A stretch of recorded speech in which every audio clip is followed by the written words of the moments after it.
생각이 들었으면 피고인 부하에게 책임을 전가하시는 건 아니죠? 아니 그 얘기를 하는 게 지금 아니에요. 예, 증인은 저의 질문에 대해서 어떤가요?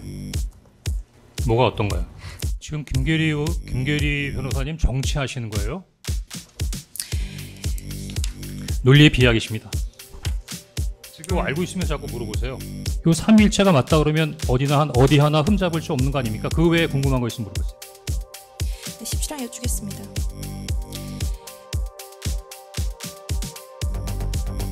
내곡동에서 국회까지 시간이 보통 얼마나 걸리나요? 그 네이버 길찾기를 한번 찍어보세요. 네. 알겠습니다. 근데 참고로 국정원 차량은 버스 전용 사선을 탈 수 있습니다. 알고 있습니다. 네. 그거 알고 있으면 자꾸 물어보세요. 아니 그래도 이제 거의 다 끝났으니까요. 저기 예. 재판장님이 간단하게 중요한 것만 물어보라고 그러셨지 않습니까? 알겠습니다. 예. 여인영 방첩사령관도 증인한테 이런 실시간 위치 추적 부탁하는 거 보니까 이 친구 이거 좀 이상하네라는 생각이 들었으면 피고인 부하에게 책임을 전가하시는 건 아니죠? 아니 그 얘기를 하는 게 지금 아니에요. 그 얘기하는 게 아니라 여인 사령관이 왜 그런 요청을 한 겁니까? 아니 지금 뭐 입장 곤란하시면은 네. 답변을 안 해도 좋은데 네. 지금 그런 얘기하는 것이 아니고 네. 에? 그러니까 저 대통령이 수사를 모르는 사람도 아닌데 내가 그걸 물어보는 거예요. 정말 답변하는 거를 원하십니까? 아니, 말씀해 예. 주세요. 평소 같으면은 당연히 합법적인 절차를 통해서 해야 되는 네. 분이기 때문에 영장이 필요하겠죠. 네네. 근데 비상계엄이 발령됐고 네. 여인영 사령관이 14명의 정치인이나 주요 인사들을 체포하는 것은 이미 탈법적인 상황이지 않습니까?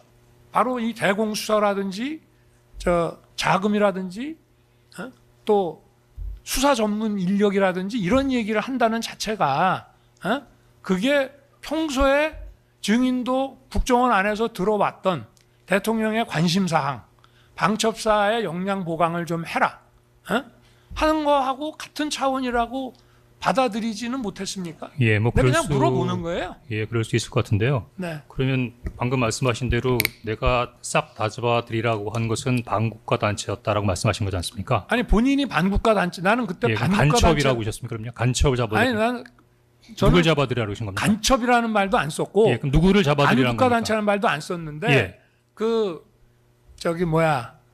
내 그 계엄 선포 담화문을 보고 네.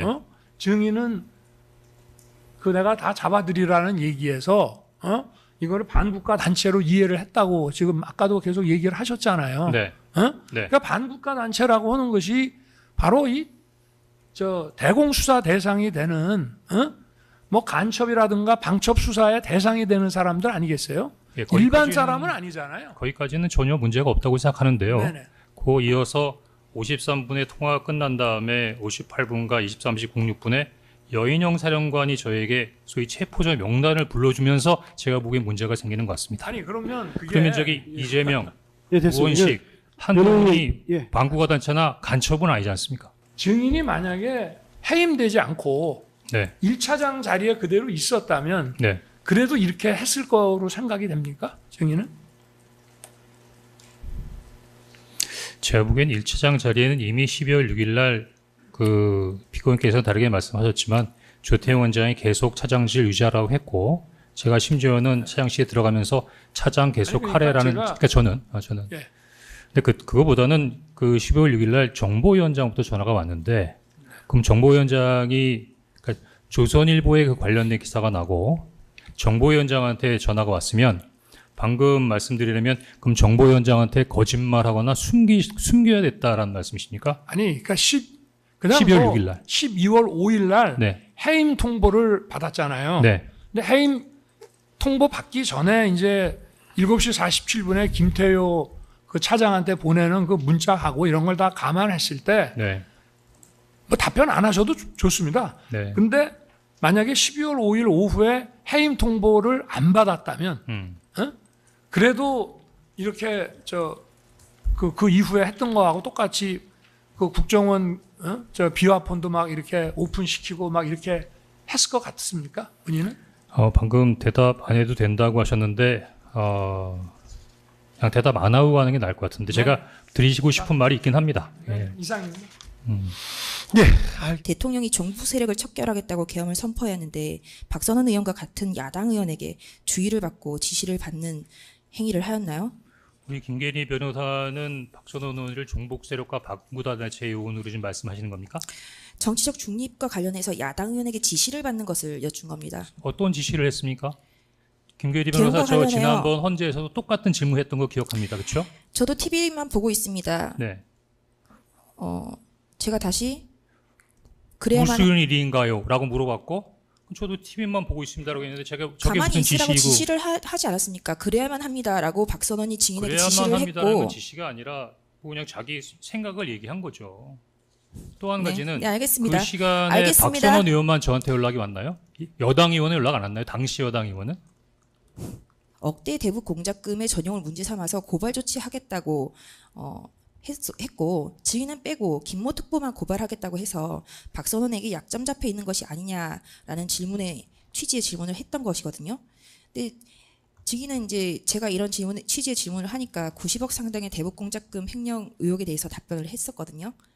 증인은 저의 질문에 대해서 어떤가요? 뭐가 어떤가요? 그 김모 특보와 관련해서 박선원에게 이런 약점을 잡혀 있는 것은 아닌가요? 아, 박성은 의원이 김모 특보만 고발한다 하고 저는 고발하는 거에 뺐으니까 네, 뭐 저를 봐준 게 아닌가? 네. 뭐 그 얘기죠. 네. 사실이 아니기 때문에 저는 언급하지 않은 걸 수 있지 않습니까? 네. 지금까지도 저는 여러 가지 부분에 파랑해 오보나 주겠습니다. 주변에 의혹이 있었지만 한 번도 이런 거와 관련돼 갖고서는 문제가 된 적이 없고 국정원도 수차 여러 번에 걸쳐서 사실과 다르다는 부분을 확인한 바 있습니다. 네, 알겠습니다. 있습니까 없습니까? 그러니까 답변 안 하셔도 돼요. 어떤 상인지 알아야 제가 답변을 할 거 아닙니까? 아니 그러니까 그것만 확인해 주시면 됩니다. 이 기사에 나와 있는 내용이 사실입니까 아닙니까? MBN에 나온 기사와 노컷뉴스는 오버라고 말씀드렸고요. 예, 그러면 지인 명의로 가정채를 산 적이 없다 이렇게 이해해도 뭐와 되겠습니까? 관련된 부분에 대한 내용입니까? 그러니까 답변을 하십시오. 거기에 그런 내용이 있습니까? 예. 예. 국정원에다 물어보세요. 그럼 전 전직 직원이니까.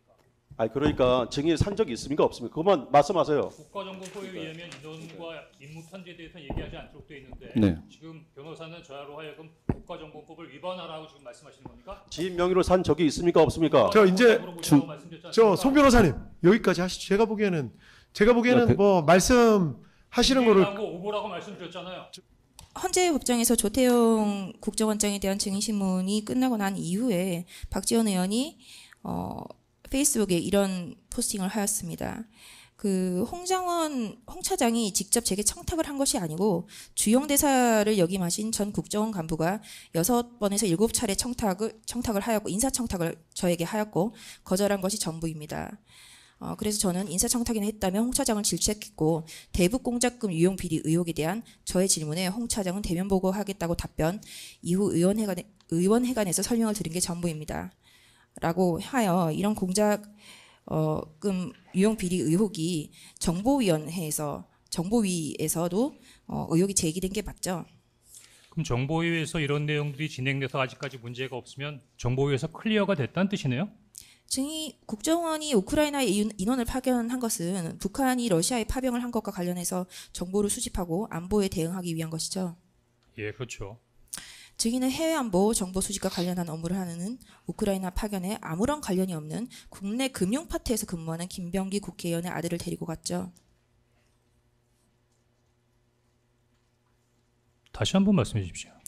증인 우크라이나 파견에 김병기 국회의원의 아들을 데리고 갔죠. 김병기 의원의 아들이 저희 직원인데요. 직원을 아들인데 데리고 갔죠. 직원을 데리고 갔는데 예, 직원을 데려갔죠. 보통은 관련이 있는 해외 안보를 담당하는 직원을 데리고 갈 텐데 예. 김병기 아들은 그 해외 안보를 담당하는 직원이 아니라 국내 금융 파트에 근무하는 직원이 아닙니까? 경제안보팀이 경제안보를 담당하는 팀이 있었죠. 네, 예, 국내 그래서 경제안보를 담당하고 통상은 있죠. 방금 맞죠? 아니, 네. 제가 설명하려고 했는데 아니, 설명할까요? 맞죠? 국내 뭐가 경... 맞아요? 그러니까 설명할 시간은 주셔야죠. 예, 증언하실 시간은. 예. 그러니까 제가 말씀하십시오. 보기에는 김병기 의원의 아들을 우크라이나에 데려갔냐? 예, 데려갔습니다. 왜 데려갔냐? 우리 직원이니까. 그 해외와 관련이 없지 않냐? 아니, 제가 차장으로서 해외 담당 부서뿐만 아니라 북한 정보 부서도 데려갔고요. 그다음에 향후에 우크라이나와 관련된 부분으로 어떤 향방으로 갈지 모르니까 우크라이나 관련된 부분에서 경제안보 관련된 정보의 수집도 필요한 것 같아서 경제안보계 몇 명을 출당팀에 포함시켜라 라고 했는데 그 직원이 거기에 포함돼서 온 것이기 때문에 우리 김계리 변호사가 얘기하고자 하는 그 취지와는 전혀 관계가 없다는 부분을 강조하겠습니다. 통상 파견에는 베테랑 요원인 2급 내지 3급 요원을 데리고 가는데 김병기 국회의원의 아들은 5급에 불과하죠. 그렇지 않죠. 뭐 다 늙은이만 데려갑니까? 도리어 혼자 전쟁터에 가는데 팔팔한 직원들 데려가야죠. 네. 이 기사는 김병기 의원의 아들은 국정원 공채에서 3번 탈락했는데 다음 장. 3번 탈락했는데 2번은 필기에서 탈락한 것으로 알려졌다면서 2016년 10월경 이병호 원장이 비서실장이었던 홍정원 1차장이 압력을 행사해 김병기 의원 아들을 특별 채용했다는 사실을 보도하고 있습니다. 어떤가요? 지금 김계리 변호사님 정치하시는 거예요? 저 스카이데일리 이번에 폐간된 언론 아닙니까? 의혹 다음에 저기 아까 그 헤드라인에 보면 국정원에서 부인했다고 나오는 내용이지 않습니까? 다 끝난 얘기인데 왜 자꾸 그걸 들추시면서 네, 저한테 더 씌우려고 그러세요? 네, 방금 알겠습니다. 전에 나왔던 그 헤드라인 있는 그 기사 올려봐 주십시오. 좀 전에 바로 이 직전에 국정원 사실 아냐라고 했다고 했지 않습니까? 언론에서는 네, 그럼 물론 다시 오보가 한번 있을 수 여쭙습니다. 있는데 김병기 의원의 아들이 국정원 공채에서 3번 탈락했는데 2번은 필기에서 탈락한 것이 맞습니까? 그때 제가 비서실장이지 인사처장이나 기조실장이 아닌데 왜 그걸 저한테 뭐라고 일하십니까? 저는 원장이 비서실장이지 뭐 인사 관련된 부분에 있어서 뭔가 관여하는 사람이 아니거든요. 제가 인사처장이나 기조실장이나 총무국장이면 저렇게 했을 때 약간의 의혹을 받을 수 있지만 전 비서실장이었어요. 제 질문은 김병기 국회의원의 아들이 국정원은 사실이 아니야라고 답했습니다. 아니요. 저도 아니라고 생각합니다. 증인이 개입했냐라는 것을 질문하는 것이 아니라 김병기 국회의원의 아들이 2번은 필기에서 탈락했냐라는 것을 질문한 그 것입니다. 관련된 내용을 보도했던 스카이데일리는 얼마 전에 수많은 후보로 폐간된 언론입니다. 제 질문은 김병기 국회의원의 아들이 2번은 잘 필기에서 모르겠습니다. 네, 제가 알겠습니다. 인사처장이 아니라고 넘어가겠습니다. 이 지금 김병기 의원이 지금 제가 지금 자료화면을 제시 못했는데 김병기 의원이 증인과 그 대통령과의 비아폰 내역도 공개를 당일날 했었는데 증인의 메모가 만약에 존재를 했다면 이날 공개를 했으면 되는 건데 왜 공개를 하지 않았죠? 아, 그 공개를 안 한 게 좀 궁금하시죠? 제가 분명히 여러 번 얘기했는데 아마 듣고 잊어버리시거나 아니면 놓치신 것 같은데 제가 그날 아까 보이시는 대로 간단하게 정보위 가기 전에 몇 장으로 메모를 하도 갖고 왔죠. 그래서 메모를 가지고 간 거를 쭉 읽으면서 설명을 했고 그다음에 대부분 저렇게 수첩에다 받아 적으셨어요. 그다음에 제가 이런 메모도 있다고 그랬었는데 그 메모 관련된 부분으로 다른 분들이 관심을 안 가지셔서 사진을 찍지도 않고 크게 관심을 갖지 않으셨어요. 다만 그거는 홍장원 차장의 주장이 아닙니까? 라고 해서 제가 통화 내역을 보여주니까 그 통화 내역에 주로 꽂혀갖고 거기에만 관심을 가졌던 것 같습니다. 보여드린 게 아니라 그냥 저 메모는 그 현장에서는 그냥 뭐 이렇게 지나갔고 주로 저것도 제가 보여드리면서 막 이렇게 했던 게 아니라 그냥 쭉 제가 아까 그 정보에 들어가기 전에 메모해놨던 그 내용을 쭉 읽으면 그 이성원 의원하고 김병기 의원이 자기들 수첩에다 이렇게 다 받아 적었던 거거든요. 논리의 비약이십니다. 김병기 의원이 브리핑한 것의 녹취록이고요. 위에 그 노란색 줄 쳐져 있는 것이 밑에가 이제 증인의 메모인데 그 명단을 부르겠다라고 하면서 이제 그 김병기 의원이 부릅니다. 이재명, 우원식, 한동훈, 김민석, 박찬대, 정청래, 조국, 김어준, 김명수 전 대법관, 김민호, 참고로 김민석 형인 걸로 알아, 권순일 그리고 뭐 이렇게 쭉 부르는데 자 메모를 한번 보시죠. 2024년 12월 6일 날 이 메모가 존재를 했다면 증인이 정보위에서 이 진술을 할 때 이 메모를 순서대로 아마 읽었을 겁니다. 그것이 통상적인 사회 통념상 우리 상식적으로 그렇게 읽었을 거예요. 이 메모를 순서대로 좌측 위에서 아래대로 읽는다면 이재명, 우원식, 한동훈, 김민석, 김어준, 조국 그리고 다시 위로 올라가서 박찬대, 정청래, 김명수, 김민웅으로 되어야 됩니다. 그리고 다시 위에서 우측에서부터 쭉 읽는다면 이재명, 박찬대, 정청래, 우원식, 한동훈, 김명수, 김민석 이런 식으로 읽어야 돼요. 근데 순서를 다시 보시죠. 지금 김병기 의원이 브리핑하는 순서를 보시면 빨간색으로 그어주세요. 이재명, 우원식, 한동훈, 김민석 다시 위로 올라가서 박찬대, 정청래, 조국 다시 맨 밑으로 가서 조국 그다음에 김어준, 김명수, 김민호, 권순일, 성관위원 다시 위로 올라가 성관위원 또 한 명의 성관위원을 불러주었는데 기억을 못하고 그리고 마지막으로 민주노총 위원장으로 다시 돌아갑니다. 이 메모가 존재를 했다면 이런 순서대로 증인이 불러주거나 받아쓰는 거는 있을 수 없는 일이라고 생각이 되는데 어떤가요? 예, 김기리 변호사. 만약에 메모가 존재하지 않았다면 명단은 똑같네요. 순서만 좀 다를 뿐이지. 명단은 똑같잖아요. 이름이 달라졌나요? 헌재에서 검찰 특검에서 질문한 바와 같이 12월 5일 날 어느 정도의 그 체포 명단이 돌았고 증인이 경질이 되자 정부에 가서 우리 보좌관 불러다 물어보세요. 자, 시간. SKT 통신사의 통화 내역으로 22시 58분과 23시 06분이 남아 있습니다. 장소. 조태용 원장이 공개한 CCTV에 홍장원이 국정원 청사에 있었다는 게 확인이 됩니다. 또 하나 12월 3일 날 11시 6분에 관련된 메모를 하고 보고 옮겨 쓰라고 했던 보좌관이 목격자이자 증인입니다. 요 3일체가 맞다 그러면 어디 하나 흠잡을 수 없는 거 아닙니까? 그 외에 궁금한 거 있으면 물어보세요. 네, 17장 여쭙겠습니다.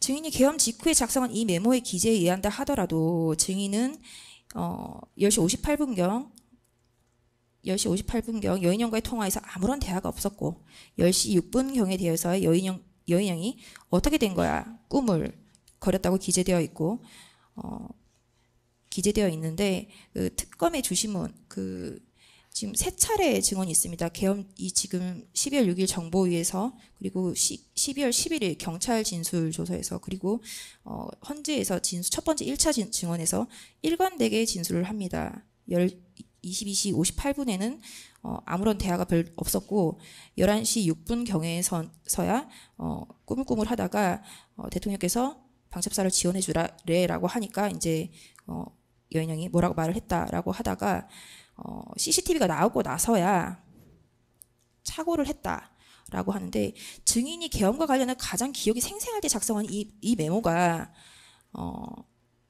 가장 진실에 적합한 거 아닙니까? CCTV에 나와 있는 과학 정보가 훨씬 더 객관적이지 않을까요? 네, 이상입니다.